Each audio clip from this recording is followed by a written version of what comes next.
सास के कमरे से जुड़ी रसोई।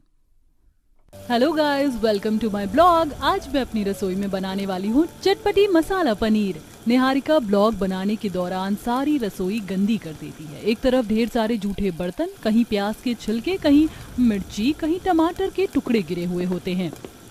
ये सब क्या है निहारिका? इतनी गंदी रसोई कर रखी है तुमने। सिर्फ ब्लॉग बनाना ही पसंद है, रसोई साफ करना पसंद नहीं है क्या? शादी के बाद भी इसी तरीके से अपनी रसोई को फैला कर रखोगी? तुम्हारी सास तो तुम्हारा जीना मुश्किल कर देगी अगर यही हाल रहा तो। ऐसे कैसे जीना मुश्किल करेंगी मेरी सास? मेरा ऐसा कुछ नहीं होगा, आप फालतू में टेंशन करती हैं। अब कुछ दिनों बाद निहारिका की शादी बड़े ही धूमधाम से विधान नाम के लड़के से हो जाती है। आओ बहू रानी, घर के अंदर आओ। अगले दिन सुबह निहारिका नहा धोकर पूजा पाठ करके अपनी पहली रसोई का खाना बनाने के लिए हॉल में आती है और चारों तरफ अपनी नजरें घुमाती है, लेकिन उसे कहीं रसोई नजर नहीं आती। तभी उसका ससुर पुष्पेंद्र अपनी बहू को परेशान होता देख कहता है, क्या हुआ, कुछ ढूंढ रही हो क्या? हाँ पापा जी, आज मेरी पहली रसोई है, लेकिन मुझे कहीं रसोई दिखाई नहीं दे रही। अच्छा हाँ बहू, वो तो हम तुम्हें बताना ही भूल गए कि रसोई तुम्हारे सास के कमरे से जुड़ी हुई है और लगता है कि अभी तुम्हारी सास सो रही है। तो तुम एक काम करो, अपनी सास का कमरा नॉक करो, वो खोल देगी। निहारिका जाकर अपनी सास के कमरे का दरवाजा खटखटाती है। कांति अपने कमरे का दरवाजा खोलती है। माँ जी, पहली रसोई का खाना बनाना था। अच्छा, उठ गई तुम? जाओ बना लो, तब तक मैं अभी नहा धो लेती हूँ।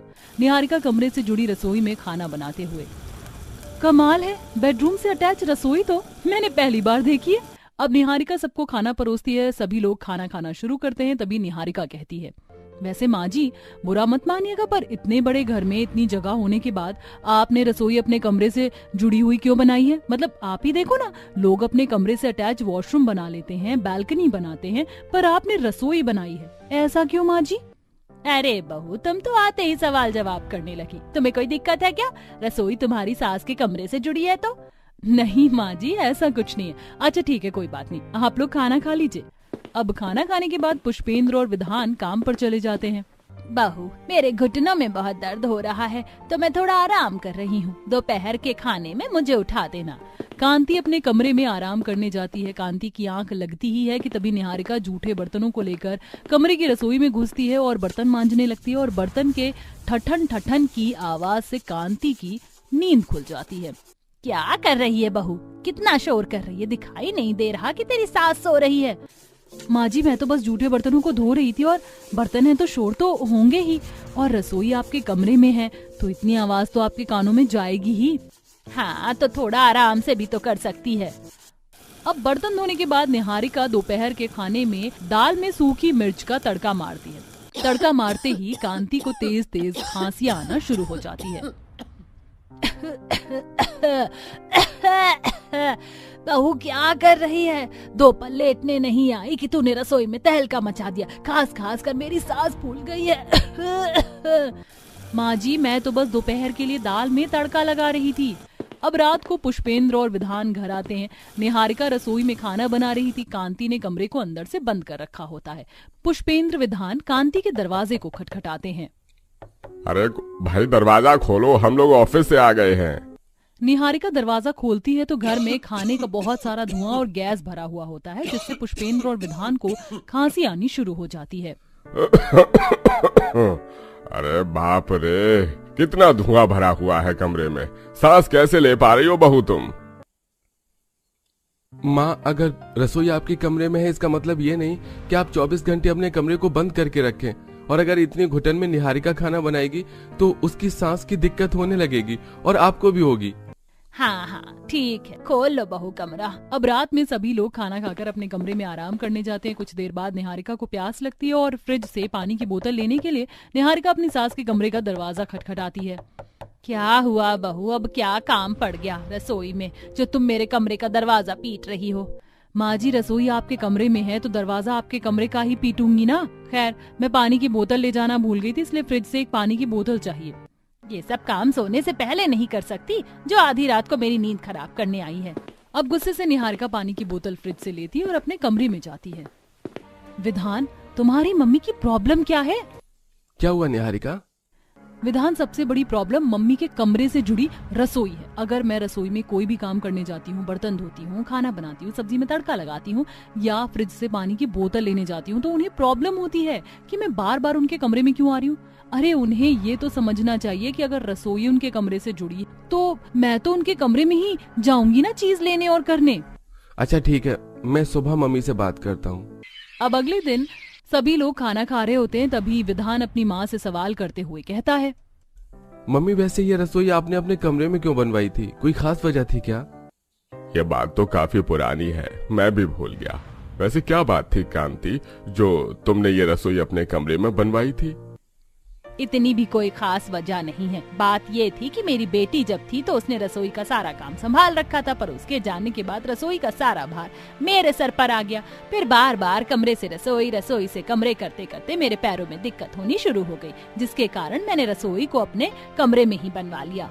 पर माँ जी, अब तो मैं आ गई हूँ ना, तो क्या अब रसोई अलग नहीं कर सकते आपके कमरे से?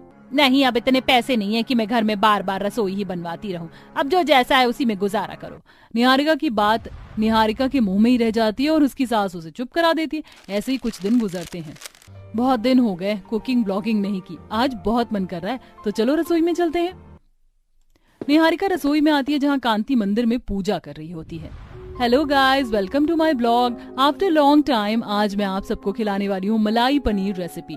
जानने के लिए ब्लॉग में बने रहें। ये देखिए, पहले हम लेंगे प्याज, इसको बारीक बारीक चॉप करेंगे। उसके बाद हम पनीर को कट करेंगे। कांति पूजा कर रही थी और निहारिका के इन आवाज से कांति की पूजा भंग हो रही थी। बहू, तुम्हें दिखाई नहीं दे रहा कि मैं पूजा कर रही हूँ और तुम खाना बना रही हो या 36 लोगों से बात कर रही हो? माँ जी, मैं खाना ही बना रही हूँ, पर अपने YouTube चैनल के फैंस के साथ। शादी से पहले मैं ब्लॉगिंग करती थी। इस तरीके से करती हो तुम अपनी ब्लॉगिंग? पूरा रसोई गंदा कर रखा है, बेडरूम है मेरा बगल में और वहाँ तक कचरा फैला दिया तुमने। ये किस तरह की ब्लॉगिंग कर रही हो तुम? माँ जी, इसमें मेरी क्या गलती है? मैंने तो कई बार आपसे कहा कि आप रसोई को अपने कमरे से अलग कर दीजिए। अब रसोई है तो गंदी तो होगी ही ना। ज्यादा जुबान लगाने की ना जरूरत नहीं है। और तुम्हें कहा ना, इतने पैसे नहीं है कि मैं दूसरी रसोई बनाऊं। तभी कमरे के अंदर आता पुष्पेंद्र ये सब सुनकर कहता है, अरे कांति, बहू कह रही है तो रसोई अलग कर दो ना, और पैसे लोन पर ले लेते हैं, धीरे धीरे चुका देंगे। तुम भी जानती हो कि बहू के साथ साथ तुम्हें भी दिक्कत हो रही है रसोई तुम्हारे कमरे में होने की वजह से। कोई दिक्कत नहीं हो रही है मुझे, और बहू को ना ज्यादा सर चढ़ाने की जरूरत नहीं है। घर में कई बार रसोई अलग होने की बात हो चुकी थी, पर मजाल है कि कांति अपने कमरे से रसोई अलग होने दे। इसी तरह कुछ दिन गुजरते हैं। एक बार फिर निहारिका ब्लॉगिंग कर रही होती है, तभी कांति वहाँ पहुँचती है और रसोई की लाइट ऑफ करती है। क्या हुआ माँ जी, आपने रसोई की लाइट क्यों बंद कर दी? कब से खाना बना रही हो, अब तक तुम्हारा खाना नहीं बना। चलो, अब जितना बन गया बन गया, अब मुझे आराम करना है, अब रसोई से बाहर निकलो। पर माँ जी, अच्छा ठीक है, मैं जा रही हूँ। अब इतने संघर्षों के बाद भी निहारिका छुप छुप कर रसोई में खाना बनाने की ब्लॉगिंग करती है। ऐसे ही कुछ दिन गुजरते हैं। तभी एक दिन पड़ोस की बबीता कांति के घर पर आती है। अरे कांति, तेरी बहू कहाँ है भाई?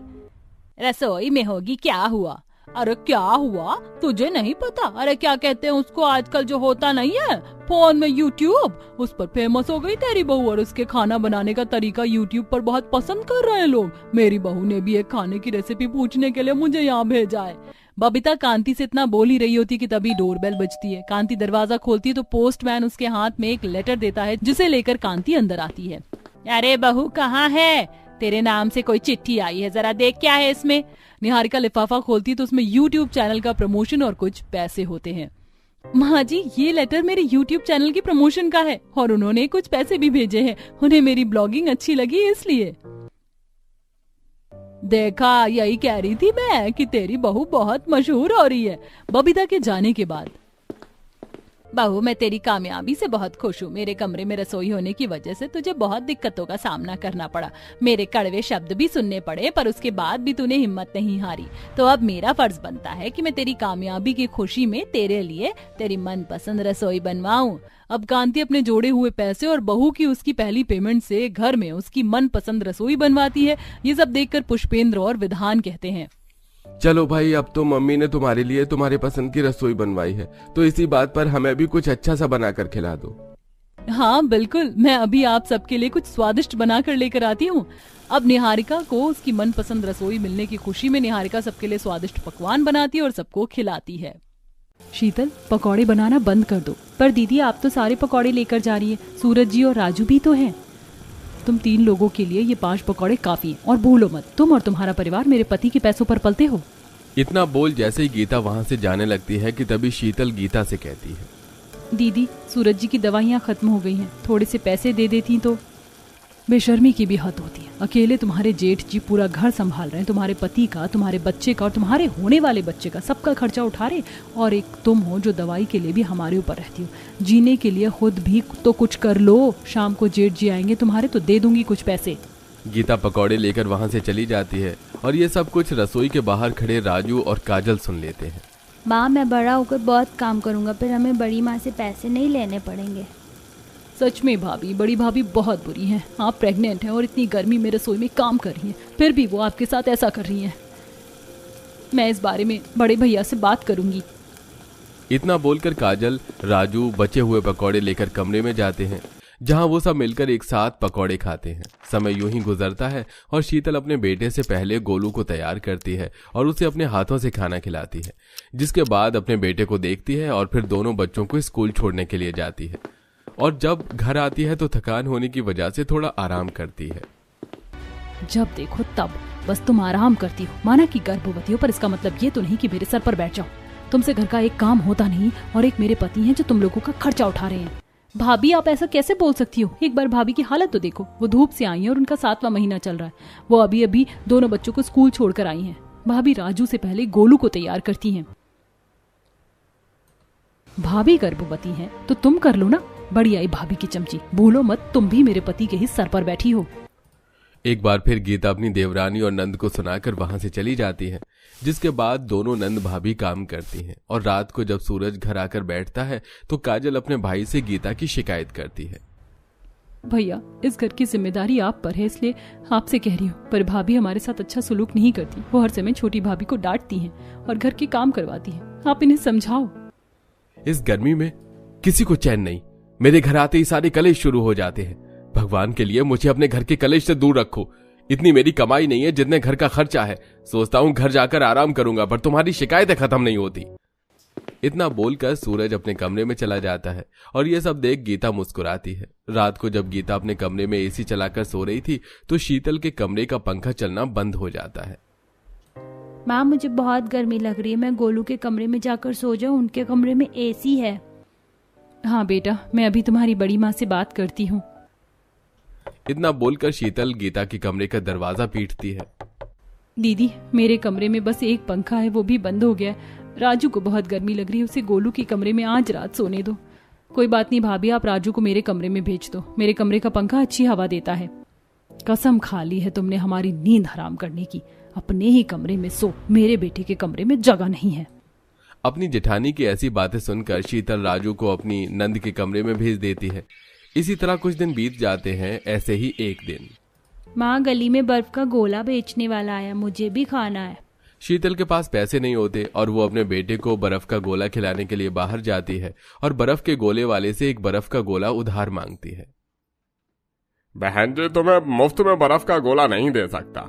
वैसे भी हमारे यहाँ उधारी नहीं चलती। अगर बर्फ का गोला खाना है तो पैसे देने पड़ेंगे। अगर मैं तुम जैसों को उधार देने लग गया तो कहीं मैं ही न भूखा मरने लगूं। सही कहा भैया तुमने। जो दूसरे के सहारे जीते हो वो क्या ही उधार चुकाएगा। गोलू बेटा, तुम अपनी पसंद का गोला ले लो। इस तरह गीता अपने बेटे को बर्फ का गोला दिलाकर अंदर आती है, पर राजू को नहीं दिलाती। ये देख शीतल को बहुत बुरा लगता है। माँ, पापा बीमार है, काम नहीं कर सकते, इसलिए बड़ी माँ ऐसा करती है ना। मुझे नहीं खाना बर्फ का गोला, मुझे तो आपके हाथों के पकौड़े ही पसंद है, मैं वही खा लिया करूंगा। राजू की बात सुनकर शीतल मुस्कुराती है और वो अंदर जाकर घर में ही एक पानी में चीनी मिलाती है और उसमें 1 गिलास दूध डालकर अपने बेटे के लिए आइसक्रीम बनाती है। ये ले राजू, आइसक्रीम खा। तेरी माँ तुझे बर्फ का गोला नहीं खिला सकती तो क्या घर में तो खिला सकती है।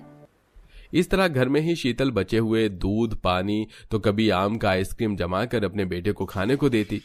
पर एक दिन उस पर गीता की नजर पड़ जाती है और वो राजू के हाथ से आइसक्रीम छीनकर उसे मारने लगती है। तेरा अपाहिज बाप बिस्तर से नहीं उठ पाता और तेरी गर्भवती माँ तेरे को रोज रोज आइसक्रीम खिला रही है, वो भी मेरे पति की कमाई का। दीदी, मेरा गुस्सा आप मेरे बच्चे पर कैसे उतार सकती है? बस बहुत हो गया। मैं अब और आपके जुल्म नहीं सह सकती। मेरे पति काम नहीं करते तो क्या, मेरे हाथ पैर अभी भी सलामत है। मैं खुद कमाऊंगी और खाऊंगी। अरे खुद पर इतना ही विश्वास है तो जा, निकल जा मेरे घर से। भाभी, छोटी भाभी अकेले नहीं जाएंगी। छोटी भाभी, मैं भी आपके साथ चलूंगी। अब हम और इस घर में नहीं रह सकते, क्योंकि ये घर मेरे बड़े भाई का है, इसलिए मैं अपना हक हिस्सा लेकर जाऊंगी। इस घर की हर चीज पर मेरा भी उतना ही अधिकार है जितना कि आपका। इतना बोल काजल रसोई से थोड़ा सा राशन एक पोटली में बांध लेती है और शीतल अपने व्हील चेयर पर बैठे पति, बच्चे और नंद के साथ जरूरत की चीज लेकर निकल जाती है। और देखते ही देखते वो कब जंगल के रास्ते आ जाते हैं उन्हें पता ही नहीं चलता। तभी उन्हें जंगल में एक गुफा से आवाज सुनाई देती है। उस गुफा में से आवाज आ रही, शायद कोई मदद मांग रहा है। भाभी, उस गुफा में जाना सही नहीं है। फिक्र मत करो, कुछ नहीं होगा। क्या पता किसी को हमारी जरूरत हो। इतना बोलकर शीतल अपने परिवार के साथ उस गुफा में जाती है, जहाँ एक बूढ़ा आदमी भूख से तड़प रहा होता है। अरे, तुम्हारे पास कुछ खाने को हो तो दे दो। पिछले 10 दिनों से मैंने कुछ नहीं खाया, और अगर आज कुछ नहीं खाया तो मैं मर जाऊंगा। मेरे पास तो फिलहाल झटपट बनाने के लिए कुछ नहीं है, पर हाँ, मैं पकौड़े बना सकती हूँ। काजल आते हुए मैंने कुछ सब्जियों के पेड़ देखे थे। तुम सब्जियां तोड़ कर ले आओ, मैं बाबा के लिए पकौड़े बना देती हूँ। धूप, पसीना, गर्मी होने के बाद भी शीतल उस बूढ़े व्यक्ति का पेट भरने के लिए वहीं पर 4 ईंट जमा करती है और सूखी लकड़ियां जलाती है। तो वहीं काजल कुछ सब्जियां तोड़ कर लाती है और शीतल उस बूढ़े आदमी के लिए जल्दी से बैंगन, टमाटर, आलू, प्याज के कुछ पकौड़े बना देती है, जिसे खाकर बूढ़ा आदमी शीतल से कहता है, मेरे अंदर कोई जादू तो नहीं, पर हाँ, मैंने एक सिद्धि प्राप्त की है। मैं उस सिद्धि का जादू तुम्हारे इस बेसन में डाल रहा हूँ। इससे तुम्हारा ये बेसन कभी खत्म नहीं होगा और तुम इस बेसन के जरिए बर्फ के पकौड़े बना सकती हो, जो तेल में भी ठंडे रहेंगे और लोगों को गर्मी में राहत देंगे।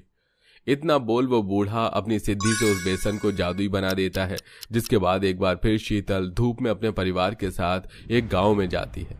तभी राजीव नाम का एक व्यक्ति की नजर शीतल के परिवार पर पड़ती है। अरे भाभी, आप सब इस गांव में सब ठीक तो है? राजीव भैया, अच्छा हुआ जो आप मिल गए। कुछ ठीक नहीं है। आपके सबसे प्यारे दोस्त को अचानक लकवा मार गया। तब से वो ना बोल पाते हैं ना चल पाते, और मेरी जेठानी ने भी मौका देख हमें घर से निकाल दिया। अब तो बस आप ही हमारी मदद कर सकते हैं। हाँ भाभी, क्यों नहीं, आप मेरे साथ चलिए। इतना बोलकर राजीव एक घर के मालिक से बात करता है और किराए पर एक गरीब घर शीतल को दिलवा देता है। साथ ही एक ठेला शीतल को देते हुए कहता है, भाभी, बड़ी मुश्किल से मकान मालिक माना है। अगर 15 दिन में आप किराया नहीं दे पाई तो मैं भी कोई मदद नहीं कर पाऊंगा। मैं आपको ये ठेला दे रहा हूँ, आप घरेलू हैं, आपके हाथ की तरह तरह की सब्जियां, पकौड़े मैंने बहुत खाए हैं। आप सब्जियों के पकौड़े बेचने का ही काम क्यों नहीं कर लेती? ऐसी हालत में क्या नौकरी देखोगी? हाँ भाभी, अब तो हमारे पास बेसन भी है और बची हुई ये सब्जियां भी। भैया, एक मदद और कर दो, हमें कुछ बर्फ के टुकड़े लाकर दे दो, कल से हम खुद खरीद लेंगे। क्योंकि राजीव के घर में खुद फ्रिज था, इसलिए जब तक दोनों नंद भाभी ठेले की साफ सफाई करती हैं, तब तक राजीव फ्रिज में काफी सारी बर्फ जमने के लिए रख देता है और अगली सुबह उनको बर्फ के टुकड़े लाकर देता है। जिसके बाद पहले वो बर्फ के पकौड़े बनाती हैं और बर्फ नहीं गलती ये देख हैरान हो जाते हैं। फिर दोनों नंद भाभी मार्केट में एक बोर्ड लगाती हैं, गरीब नंद भाभी की सब्जी बर्फ के पकौड़े। ये जो तुमने बोर्ड लगाया है, यहाँ क्या सच में सब्जी के बर्फ के पकौड़े मिलते हैं? आज से पहले हमने तो कभी नहीं खाए। नहीं खाए तो आज खाकर देखो। इतना बोलकर जल्दी से काजल बेसन खोलती है और शीतल उन बेसन में सब्जियां और बर्फ के कुछ टुकड़े डालती है और उन्हें बेसन से लपेटकर गरम तेल में डुबो देती है। और कुछ ही देर में जब पकौड़े बन जाते हैं तो उन्हें निकाल कर उनको बीच में से काटती है और उन पर कुछ मसाले डालकर उस लड़के को खाने को देती है। मजा आ गया, ये तो 2 in 1 पकौड़ा है। ऊपर से पकौड़ा, अंदर से बर्फ का गोला, और सब्जी और मसाले का भी टेस्ट बढ़िया है। बेकारी में इतना महंगा बर्फ का गोला उधर खा रहा था। अरे भाई, आओ आओ, वो बर्फ के गोले बड़े महंगे और घटिया हैं, एक बार ये बर्फ के पकौड़े खाकर देखो। इसके सामने उस गोले वाले का गोला तो फीका है। उस लड़के की आवाज सुनकर सभी बर्फ के गोले की दुकान को छोड़कर बर्फ के पकौड़े खाने के लिए टूट पड़ते हैं और बर्फ का गोला वाला शीतल को पहचान जाता है और मन ही मन खुद से कहता है, ये तो वही औरत है जो उस दिन मुझसे उधार मांग रही थी। मैंने कभी नहीं सोचा था ये अपना खुद का काम खोलेगी और मेरा काम बंद कर देगी। अगर पता होता तो उस दिन एक गोला फ्री में ही दे देता। कम से कम मुझे ये दिन तो नहीं देखना पड़ता। इस तरह नंद भाभी के ठेले पर काफी भीड़ हो जाती है और कुछ दिन बाद राजीव आकर उनसे कहता है, भाभी, इस गर्मी और धूप में भी आप बहुत अच्छा काम कर रही हैं, और अगर इस गर्मी में आप बड़ी बड़ी कंपनी में जाकर टिफिन सर्विस की तरह बर्फ की सब्जियां वाले इन पकौड़े की सर्विस करोगी तो और कमाई होगी। चलिए मैं आपको कंपनियां दिखा देता हूँ। राजीव के बोलने पर दोनों नंद भाभी टिफिन सर्विस की तरह बर्फ के पकौड़े की सर्विस करने लगती हैं और इसी तरह ठेले पर सब्जियों के साथ बर्फ के पकौड़े बनाती, उन्हें बीच से काटती और उसमें मसाले डालकर न सिर्फ ग्राहकों को देती बल्कि बड़ी बड़ी कंपनियों में जाकर अपने ऑर्डर पूरे करती। ऐसे ही एक दिन, बहुत नाम सुना है मैंने तुम नंद भाभी के बर्फ के पकौड़े का। एक महीने मेरे पास बहुत काम है और मुझे अपनी पार्टी के लिए पकौड़े वाले की जरूरत है। तो क्या इस गर्मी रात को तुम मेरा ऑर्डर पूरा कर सकती हो? नेकी और पूछ पूछ। इस तरह बस 2 ही महीने में गरीब नंद भाभी गर्मियों में बर्फ के पकौड़े बेचकर फेमस हो जाती हैं और कुछ ही दिनों में शीतल एक बेटी को जन्म देती है। इतनी नंद काम संभालती है और कुछ महीने में दोनों नंद भाभी मिलकर इतने बर्फ के पकौड़े बेच लेती हैं कि शीतल पति का इलाज करवाती है और फिर घर भी लेती है और अपने परिवार को एक अच्छी जिंदगी देती है। और ये सब देख उसकी जेठानी बस जलती रह जाती है।